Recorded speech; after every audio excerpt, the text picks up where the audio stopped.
Recentemente está viralizando esse meme aqui de que para argentino não se dá nem água. Mas e se eu te dissesse que o Brasil, ou melhor, o Império do Brasil, já colocou a Argentina numa das piores crises econômicas da sua história, bloqueando com a Marinha Brasileira Buenos Aires. Isso tudo, no entanto, sem mandar nenhum só soldado para a capital da Argentina. Pois é. Isso aconteceu durante a Guerra da Cisplatina, que se deu entre 1825 e 1828. Foi um conflito militar aberto entre o Brasil, que havia recém se separado de Portugal e que era o Império do Brasil, e as Províncias Unidas do Rio da Prata. Na época ainda não tinha o nome de Argentina. Para você entender o contexto, por que essa guerra aconteceu? Simples, os argentinos são invejosos. Tô brincando. É por causa que os argentinos não estavam satisfeitos, faz sentido que não estivessem, com o fato de que o Brasil se separou de Portugal, mas, diferente das outras repúblicas da América Latina, se manteve império e unido. E um dos territórios que ele tinha sob sua jurisdição era a Cisplatina.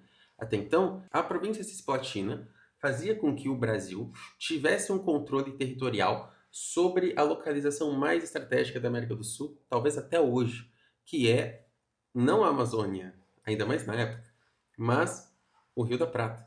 A Bacia do Prata liga o nordeste da Argentina ao sul do Brasil, o centro-oeste do Brasil, o Paraguai ao Oceano Atlântico. Quem controlasse essa rota controlaria o fluxo mais importante de mercadorias da América do Sul na época. E a Argentina não estava satisfeita com o Brasil tendo isto.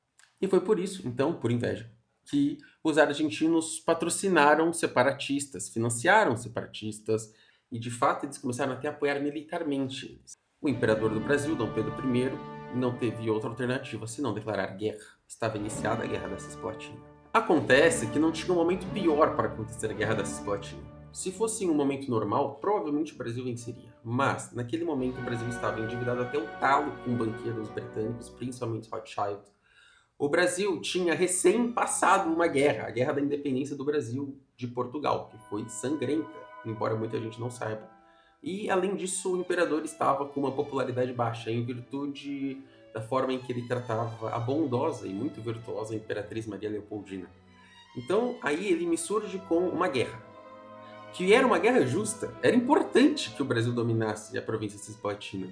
Não à toa, anos antes, o pai de Dom Pedro I, Dom João VI, já tinha invadido e anexado para o Império Português a província cisplatina, e o Império do Brasil havia herdado ela. Era uma guerra justa, mas o problema é, para fazer ela, Dom Pedro I teve que aumentar impostos.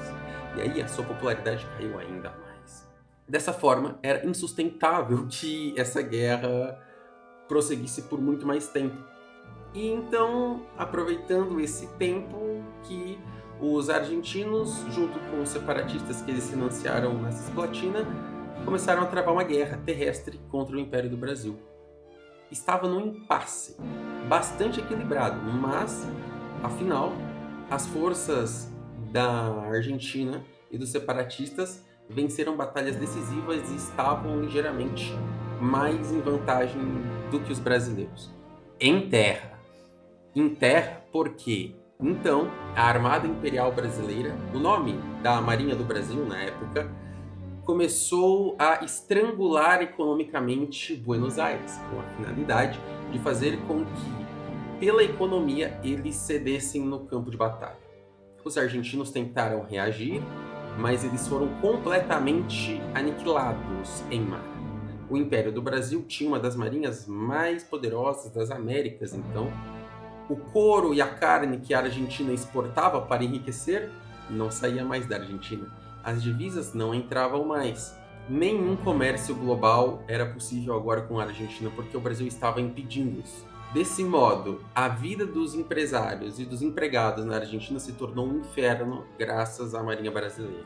No entanto, o impasse não se resolvia.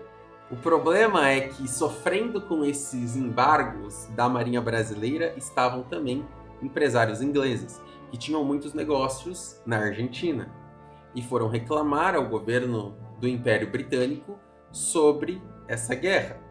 Então, o Império Britânico forçou uma mediação entre o Brasil e a Argentina e forçou a assinatura de um tratado de paz, que no fim acabou tirando do Brasil a Cisplatina mas não deixou também ficar com a Argentina. E foi esse o episódio em que nós fizemos os argentinos não ficarem sem água, mas ficarem sem dinheiro. Agora, isso tudo foi feito sem tropas entrarem em Buenos Aires. Mas e se eu te contar que as tropas do exército brasileiro também marcharam uma vez sobre Buenos Aires? Hastearam a bandeira do Império do Brasil na capital da Argentina. Se você quiser saber sobre isso, entra na nossa página, por causa que eu já gravei sobre. Além disso, é interessante dizer que depois dessa guerra, o Império do Brasil chegou a fazer planos para anexar efetivamente a Cisplatina de volta. Mas se você quiser que eu grave sobre isso, você tem que comentar, porque senão eu não vou gravar. É isso, deixa o seu like e nos siga. Muito obrigado.